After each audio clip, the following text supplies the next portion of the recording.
Muy buenas, saludos cordiales en Cristo y María. Hoy vamos a hablar de un tema interesantísimo, fundamental para nuestra formación y para nuestra vida cristiana. Pecados contra la virtud de la esperanza. La esperanza no se pierde, es lo último que se pierde, dice el dicho popular, el refranero. Qué importante es la esperanza. Cuando no tenemos una virtud de la esperanza bien asentada en nosotros, nos falta alegría. Nos falta la verdadera alegría. Algo mal estamos haciendo o algo bueno estamos dejando de hacer. No tenemos esa virtud suficientemente consolidada, suficientemente purificada. Bien, las virtudes teologales, como bien sabéis, la esperanza es una de ellas, fe, esperanza y caridad. Dice el numeral 1812 del Catecismo de Juan Pablo II, las virtudes humanas se arraigan en las virtudes teologales que adaptan las facultades del hombre a la participación de la naturaleza divina. Las virtudes teologales se refieren directamente a Dios, disponen a los cristianos a vivir en relación con la Santísima Trinidad, tienen como origen, motivo y objeto a Dios uno y trino. Para eso son las virtudes teologales de fe, esperanza y caridad, para que nos enraicemos bien, profundamente, sólidamente en la amistad, en el amor, en la Santísima Trinidad. Las virtudes teologales, dice el 1813, fundan, animan y caracterizan el obrar moral del cristiano. Informan y vivifican todas las virtudes morales. Son infundidas por Dios en el alma de los fieles para hacerlos capaces de obrar como hijos suyos y merecer la vida eterna. Fijaos qué importante. Son las que nos permiten vivir como hijos de Dios en Cristo Jesús y nos capacitan para alcanzar la salvación de la vida eterna. Por eso es tan importante el bautismo, que es lo que nos hace entrar en esa vida de gracia. Repito,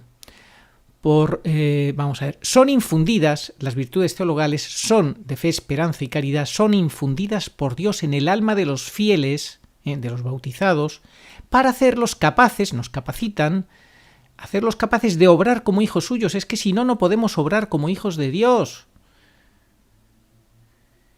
Y merecer la vida eterna, tanto todos somos hijos de Dios, todos somos hijos de Dios, da igual 8,80, si estamos y no estamos bautizados, todos somos hijos de Dios. Como decía el personaje que ya todos sabéis en su primer vídeo del año 2016, la única certeza que tenemos, que no le gustan las certezas, pues su única certeza es que todos somos hijos de Dios, sin importar el que estemos bautizados o no, cayendo en ese indiferentismo religioso tan peligroso y tan advertido y denunciado por la Iglesia en su magisterio. Son la garantía, las virtudes teologales son la garantía de la presencia y la acción del Espíritu Santo en las facultades del ser humano. 3 son las virtudes teologales, la fe, la esperanza y la caridad. Vamos a definir la virtud de la esperanza y después vamos a ver cuáles son los pecados, cuáles son esas actitudes nuestras que atentan contra esta virtud y que nos pueden poner en serio peligro, incluso en camino hacia la condenación si nos despistamos más de la cuenta. Ojo al dato. La esperanza, dice el numeral 1817, es la virtud teologal por la que aspiramos al reino de los cielos y a la vida eterna como felicidad nuestra, poniendo nuestra confianza en las promesas de Cristo y apoyándonos no en nuestras fuerzas, sino en los auxilios de la gracia del Espíritu Santo. Esto es clave. Apoyarnos no en nuestras fuerzas, sino en los auxilios que nos da la gracia del Espíritu Santo. Mantengamos firme la confesión de la esperanza, pues fiel es el autor de la promesa, dice la carta a los Hebreos, en el 10:23. Y sigue, el Espíritu Santo que Él derramó, esto está sacado de Tito 3:6-7, el Espíritu Santo que Él derramó sobre nosotros con largueza por medio de Jesucristo nuestro Salvador, para que, justificados por su gracia, fuésemos constituidos herederos en esperanza de vida eterna. Por tanto, la esperanza es una gracia que recibimos y que nos encamina a la vida eterna, a que sepamos que nuestra verdadera alegría, futuro y motivo de esperanza está en la vida eterna, no está en este mundo, no está en promesas vagas, materiales o de un carácter puramente inmanente. No es eso no es. Bien, pues vamos a ver ahora, con la ayuda de este libro, que ya os he recomendado en más de una ocasión. Aquí lo tenemos. ¿Dónde quiero pasar mi eternidad? Claves para no equivocarse. Bueno, pues hay un capítulo que es muy interesante y que os recomiendo leer, pero bueno, os lo voy a leer yo ahora y lo vamos a ir comentando porque es básico, fundamental para nuestra formación y nuestra vida cristiana. ¿Cuáles son los pecados? ¿Cuáles son los pecados contra la virtud de la esperanza? Bien, pues esto nos lo explica el presbítero doctor don José Rigual, que en uno de sus tomos narra las principales partes de la doctrina cristiana que enseña a un cristiano sabio en la ciencia de los santos y un fiel vasallo del reino de Jesucristo. Sacada de las Santas Escrituras, concilios, padres de la Iglesia y de los autores más excelentes que tratan las verdades de nuestra santa religión, Madrid, en la imprenta real del año 1793. Es decir, lo que don José Rigual nos ha hecho es el favor de todo este gran tesoro que tiene la Iglesia, Santas Escrituras, concilios, padre de la Iglesia, autores más excelentes, ha hecho un breve compendio para explicarnos cuáles son esos pecados contra la virtud de la esperanza y están recogidos en ese libro que os he enseñado antes. Pues sigamos sus magníficas y completísimas enseñanzas y vamos con ello. Él dice que hay dos diferenciaciones de pecados contra la virtud de la esperanza. Por un lado están los pecados de desesperación y de presunción, por un lado, y por el otro lado están los pecados contra la confianza en la providencia y contra la sumisión a la providencia. Empezamos con la primera parte, pecados de desesperación y de presunción, o que se acercan a la presunción. Pues el primero sería desesperar formalmente de poder conseguir el perdón de los pecados, considerando solo su gravedad y la pena que merecen, desatendiendo a la misericordia infinita de Dios y a la superabundancia de gracia que nos ha sido merecida por Cristo Jesús. Este fue el pecado de Caín y de Judas, y es pecado de lo más horrible a los ojos de Dios. Fijaos qué pecado tan grave, desesperar formalmente de poder conseguir el perdón de los pecados. Este pecado de desesperación. Nada más que ponemos la mirada en la gravedad, en el castigo que merecen, en lo malos que hemos sido y que somos, y desatendemos la misericordia de Dios, no ponemos la mirada en Jesús crucificado que está presto a perdonarte si le miras con humildad. No vemos los merecimientos de Cristo, es una pena. Y caemos en ese pecado de desesperar formalmente de poder conseguir el perdón de los pecados. El segundo, pecado de desesperación, acobardarse por las dificultades de la conversión y de la vida cristiana. Desanimarse, disgustarse por la violencia y dificultad de las tentaciones, abandonándonos a dichas tentaciones, dejándonos llevar por ellas en el falso pensamiento de que, bueno, pues total, si al fin y al cabo pues no voy a poder vencer, ¿para qué voy a luchar? Pues eso sería como una persona pues que empieza a ir contra la corriente del río, pero llega un momento que enseguida se cansa y dice, es más cómodo dejarme arrastrar por el río que me arrastre la corriente, viva yo caliente y ríase la gente, ¿verdad? Pues eso es un pecado, acobardarse por las dificultades de la conversión y de la vida cristiana y no luchar con todas tus fuerzas por tu conversión, apoyándote siempre en la gracia de Dios, obviamente. San Pablo habla de este tipo de personas que son los que, no teniendo esperanza alguna, se abandonan en la disolución, a la disolución. También tenemos ejemplo de este comportamiento en los israelitas, en el pueblo de Israel, y su pecado cuando renunciaron a la tierra prometida, por el miedo que cobraron al oír que sus habitantes eran muy fuertes y sus ciudades grandes y defendidas por murallas. Cayeron también en ese acobardamiento. Gravísimo, los cobardes no heredarán el reino de los cielos. Ya los apóstoles escucharon de labios del propio Jesucristo cuando veían las dificultades de alcanzar la salvación perseverando en el camino estrecho que les proponía el Maestro. Esto es imposible a los hombres, mas todo es posible para Dios. Mateo 19:26. Y aquí, una vez más, la clave, poner la confianza en Dios. Pero luego vamos a ver que esa confianza hay que ponerla de una manera justa y equilibrada.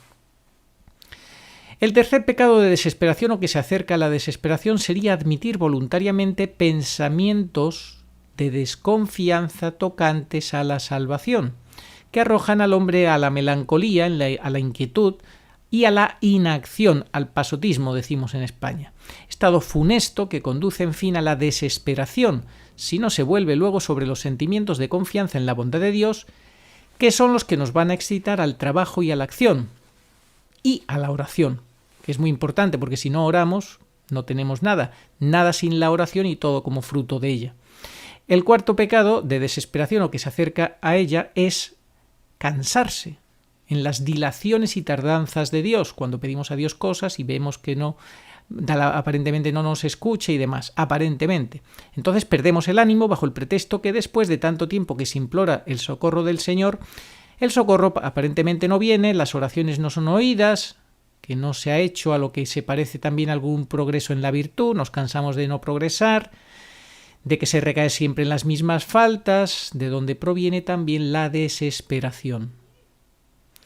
El quinto pecado de desesperación o que se acerca a ella es dejarse abatir por los males de la vida y los accidentes desgraciados, hasta desear la muerte precisamente para librarse de ellos, lo cual puede venir de la impenitencia del corazón, porque desear así la muerte es muy diferente del disgusto de la vida que sienten los justos a causa del deseo ardiente que tienen de los bienes celestiales. Dejarse abatir por los males de la vida y los accidentes desgraciados hasta desear la muerte precisamente para librarse de ellos, lo cual puede venir de la impenitencia del corazón. Qué peligro, ¿verdad? En vez de ver esos males y accidentes de la vida como oportunidades para crecer en la virtud, en todas las diferentes virtudes. Al fin y al cabo, todo lo que nos acontece en la vida son oportunidades para que practiquemos las diferentes virtudes. Ahora vamos a ver los pecados de presunción. Se peca de presunción de 4 maneras. Primero, esperar de sí mismo lo que depende del socorro gratuito de Dios. Y entonces tenemos 2 ejemplos. El que cree que su salvación está únicamente en sus manos, que a la verdad Dios le ilumina y convida, pero que Él es quien a consecuencia de esta luz y convite hace eficaz a uno y a otro. Quiero decir que proviene de Él primeramente la buena voluntad y las buenas obras contra la doctrina expresa de San Pablo, que dice que es Dios quien obra en nosotros el querer y la acción. Este es el pecado de quien cae en la herejía del pelagianismo o del semipelagianismo, cuando tú te crees que eres tú el protagonista de tu salvación y demás, en vez de aceptar que es la gracia, o te crees que es la suma, el semipelagianismo, la suma de lo que Dios pone y lo que tú pones. No, todo es fruto de la gracia, tú colaboras a esa gracia movido por la gracia, si no, imposible. El segundo ejemplo dice de quien conforme a esta orgullosa doctrina difiere su conversión como una cosa que está y estará siempre a disposición de su voluntad. Cae en esa chulería, bueno, pues yo soy más, cuando yo lo considero oportuno, ¿no? Sin atender a la terrible sentencia que Jesucristo dijo a los judíos: yo me voy y vosotros me buscaréis y moriréis en vuestro pecado, Juan 8:21. Ni tampoco toma en consideración lo que la sabiduría eterna dice en los proverbios: porque os he llamado y vosotros no habéis querido oírme, extendí mi mano y no hubo uno que me mirase. Despreciasteis todos mis consejos y no habéis hecho caso de mis reprehensiones. Yo también me retiré en vuestra ruina y os insultaré cuando sucediere lo que temíais. Cuando la muerte viniere sobre vosotros como una tempestad, entonces me invocarán y yo no los oiré, me buscarán desde la mañana y no me hallarán. Este es el problema de poner la mirada en uno mismo, mirarse a sí mismo, confiar en sí mismo y no poner la confianza y la mirada en el Señor. Y caer en esa presunción de, cuando yo quiera, cuando yo crea, cuando yo lo vea conveniente. Y recordad lo que dice el Señor en una parábola, ese que se vanagloriaba de lo que tenía, pensando: tengo los graneros llenos, voy a echarme a dormir, a banquetear, a tal y cual, porque tengo mi vida resuelta. Y el Señor le dice: necio, que esta noche te pedirán cuentas de tu vida. Es decir, el Señor nos puede llamar a juicio en cualquier momento, por eso hay que estar preparados con las velas encendidas y no diferir la conversión. Ese pecado de presunción gravísimo. Esperar de sí mismo, por tanto, lo que depende del socorro gratuito de Dios. Punto número 2, segundo pecado de presunción, sería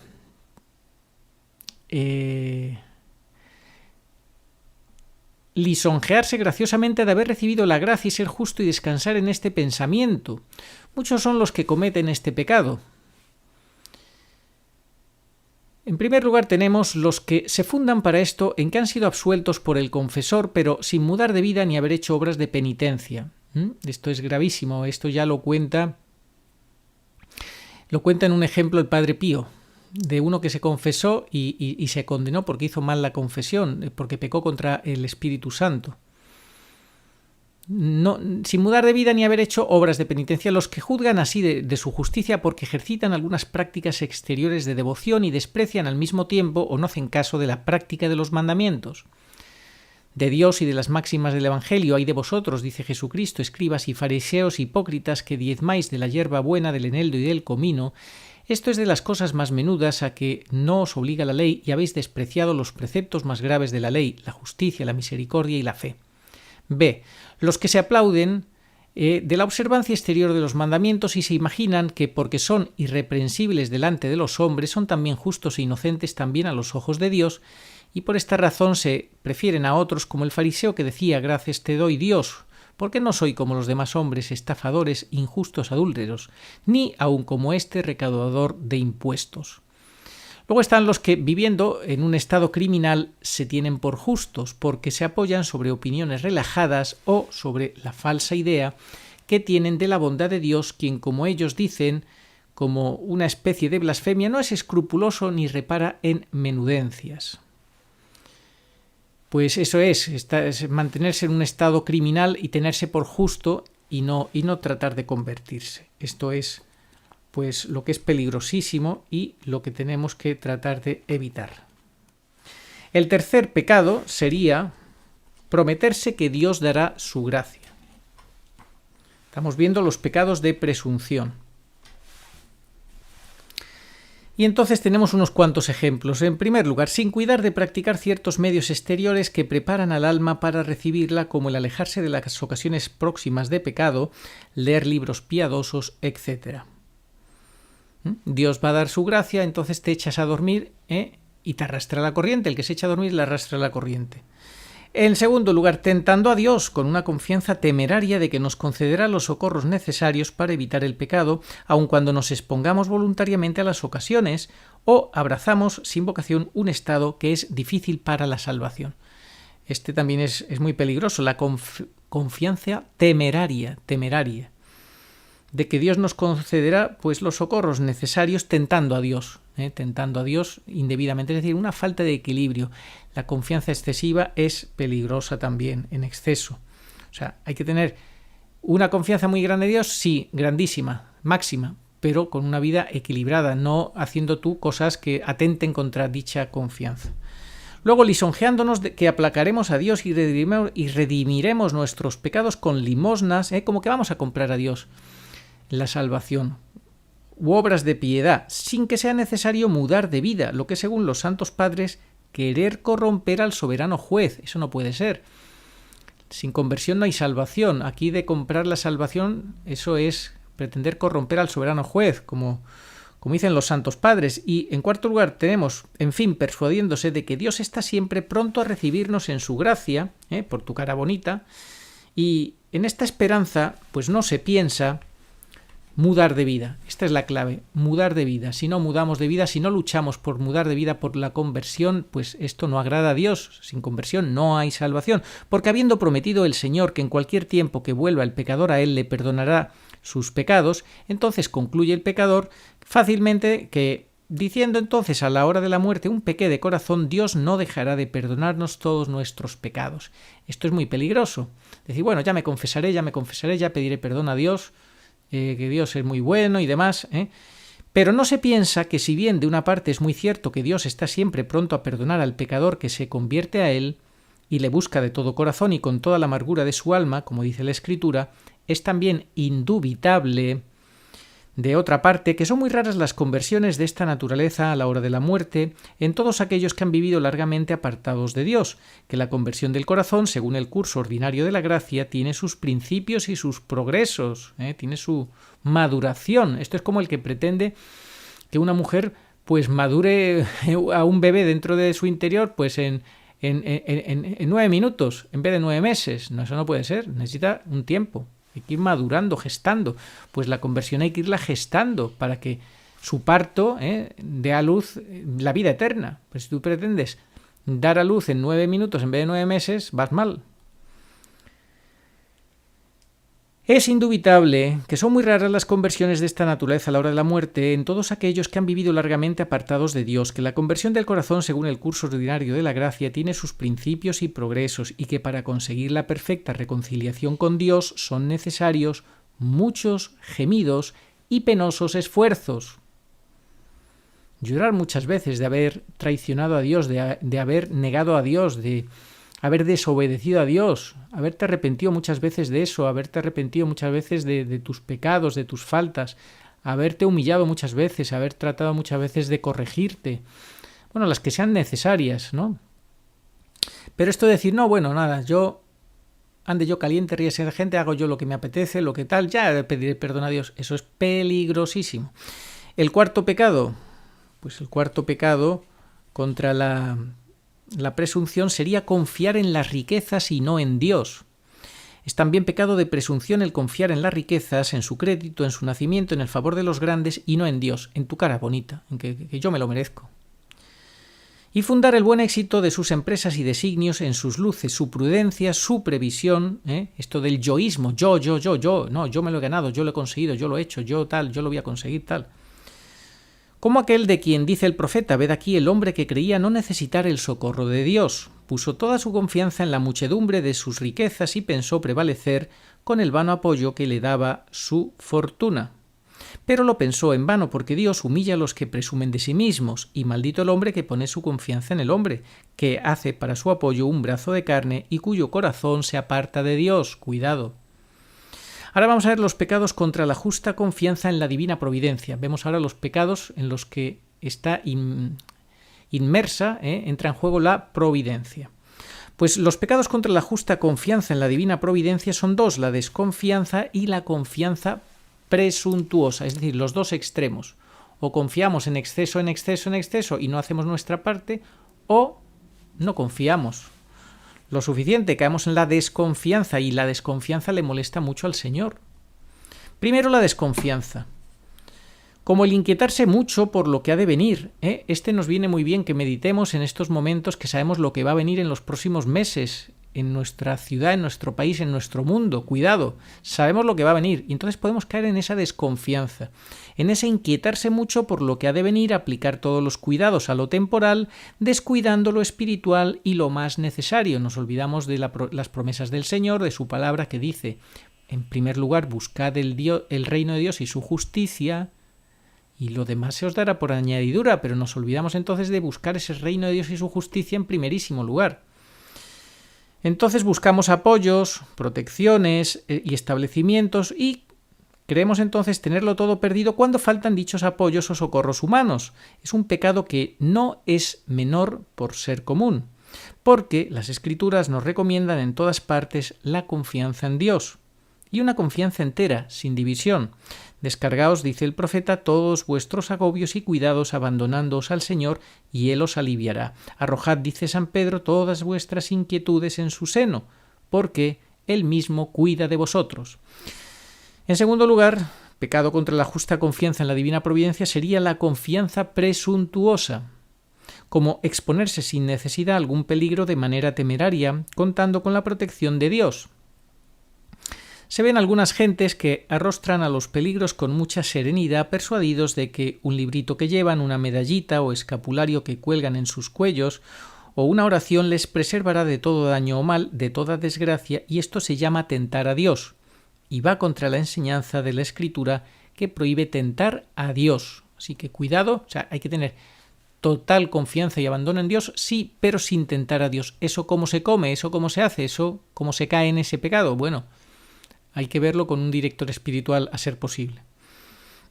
Hemos de notar que los pecados de desconfianza son más comunes en lo que mira las cosas temporales que los de presunción o confianza presuntuosa, y al contrario, en el negocio de la salvación eterna es más común la presunción que la desesperación y desconfianza. Repito, en el negocio de la salvación eterna es más común la presunción, esto que suele pasar, que la gente se cree que sí o sí va a ir derechita al cielo, haga lo que haga o deje de hacer, se salvan seguro. La presunción es más habitual que la desesperación y desconfianza. Esto proviene de que generalmente se desean más ardientemente los bienes temporales que los eternos. A la verdad, no se renuncia a los bienes eternos, pero se descansa en orden a ellos por la presunción en la misericordia de Dios, y se reserva toda la actividad, todos los temores, inquietudes y desconfianzas para los bienes temporales que se aman más. Se aman más los bienes temporales. Bueno, pues fijaos lo que pasa, ¿eh? Bueno, vamos a seguir. Ahora vamos a ver los pecados contrarios a la sumisión que debemos a la providencia. En primer lugar, dejarse poseer por la tristeza y perder el ánimo por los accidentes molestos de la vida.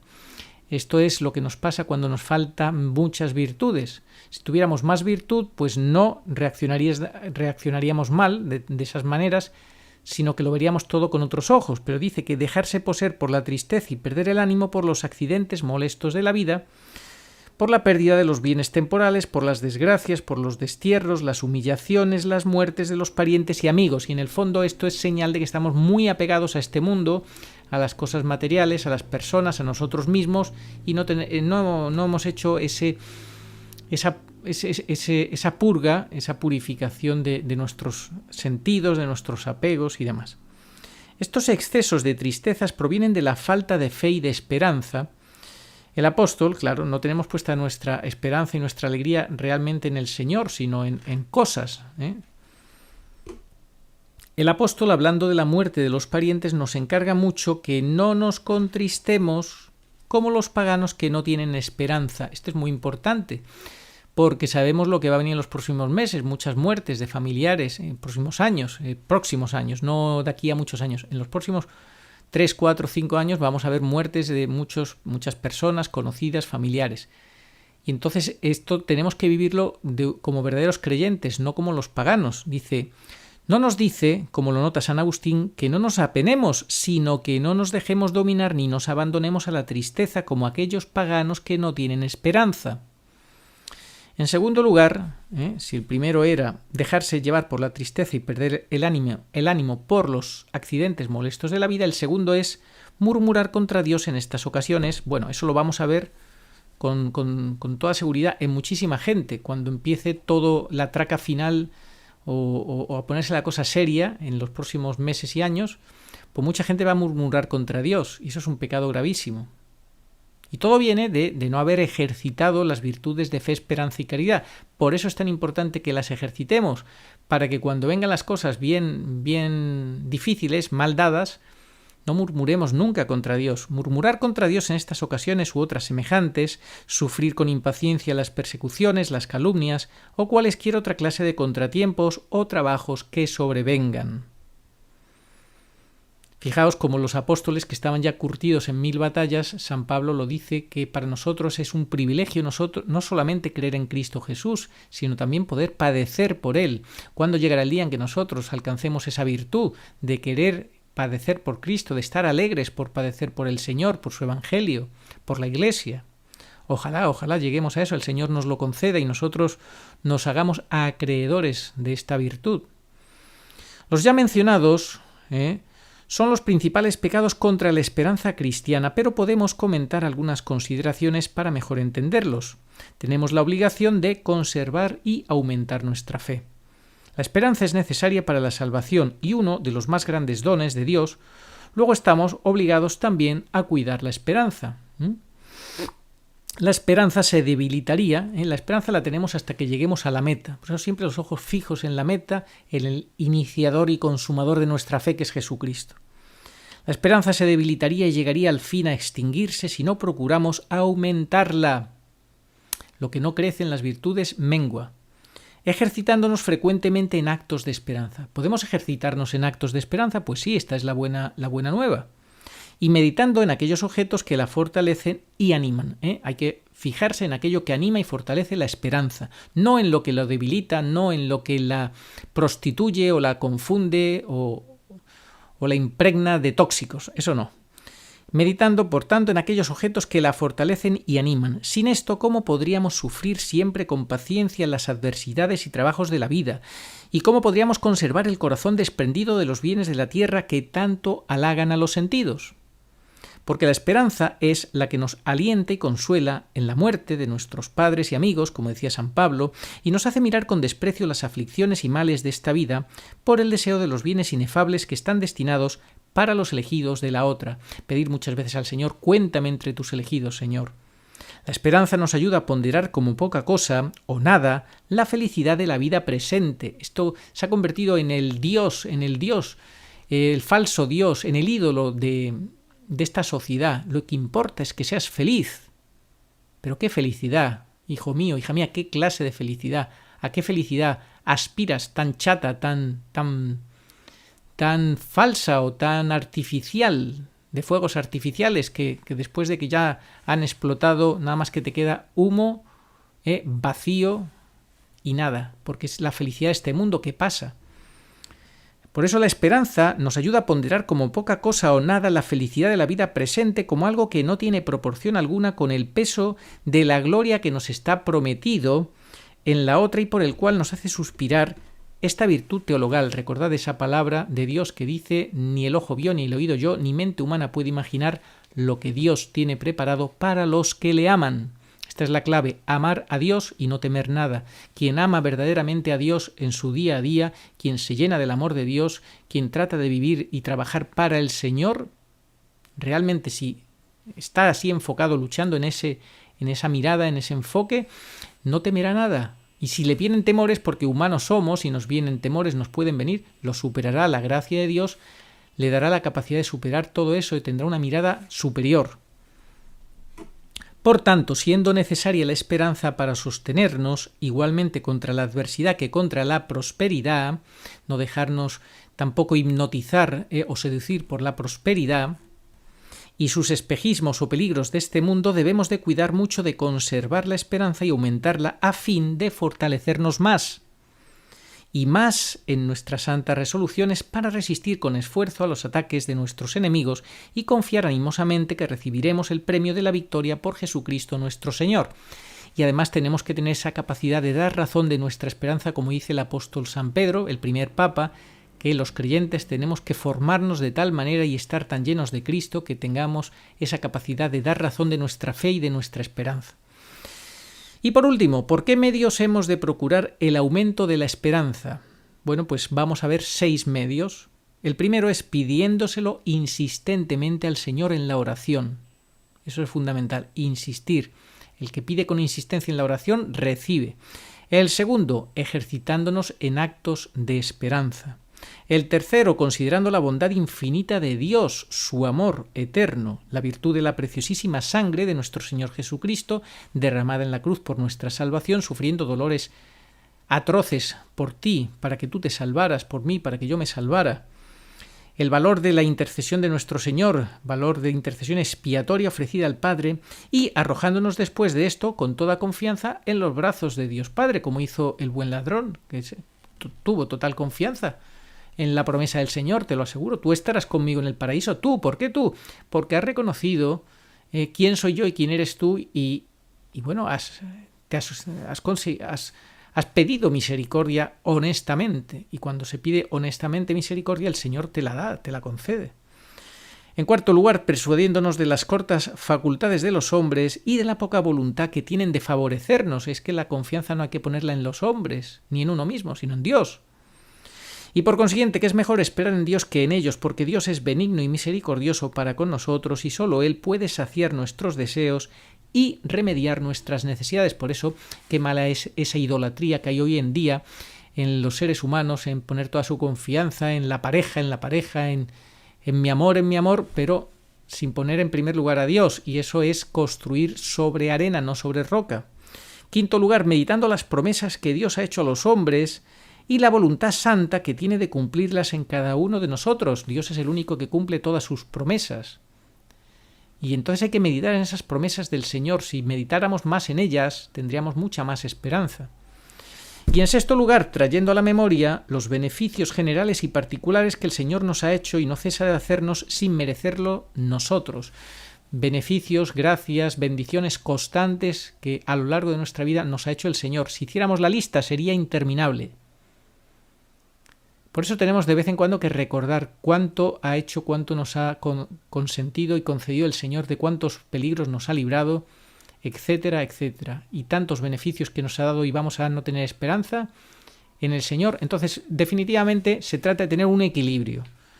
Un equilibrio y confianza, sí. Infinita en Dios, sí. Pero sin echarte a dormir. Porque si te echas a dormir pensando que Dios va a hacer lo que tú tienes que hacer, eso no puede ser. Caes en el quietismo.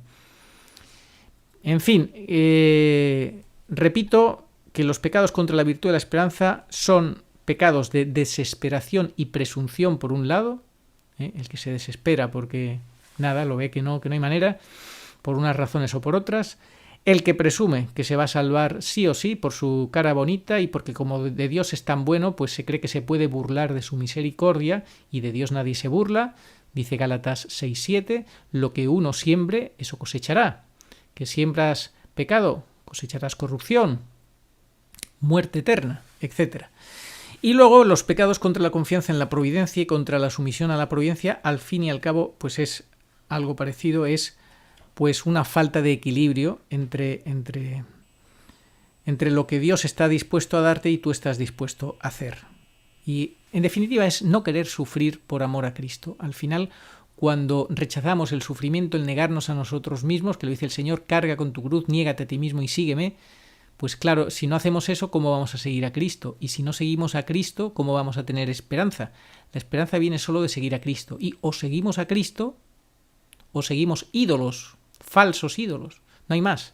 Entonces, para seguir a Cristo hay que negarse a sí mismo, cargar con la cruz, y lo importante es hacerlo todo por amor a quien se ha entregado al Padre Celestial para salvarte, para salvarnos en la cruz. Vamos a pedir esa gracia, como dice San Ignacio de Loyola, en sus ejercicios espirituales. Solo te pido tu gracia y tu amor me bastan. En fin, esto es fundamental. Tomad, Señor, y recibid de manos de María toda mi libertad, mi memoria, mi entendimiento, mi voluntad, todo mi haber y mi poseer. Vos, Señor, me lo disteis, a vos, Señor, lo torno. Disponed de todo según vuestra divina voluntad, pues todo os pertenece. Dadme vuestro amor y gracia, que ya solas me bastan. Amén. Bueno, pues con estas palabras de San Ignacio de Loyola nos despedimos y le pedimos al Señor cada uno las gracias que más necesite para no solo no pecar contra la virtud de la esperanza, sino crecer en ella, fortalecernos en ella, que mucha falta nos va a hacer, porque hasta que no lleguemos a la meta necesitamos de la esperanza. Una vez que lleguemos al otro lado, estemos sanos y salvos, seguros, ya solamente quedará la caridad. Ni fe ni esperanza, solo caridad. Pero hasta entonces, fe, esperanza y caridad van de la mano. Oh María, sin pecado concebida, rogad por nosotros que recurrimos a vos. Amén.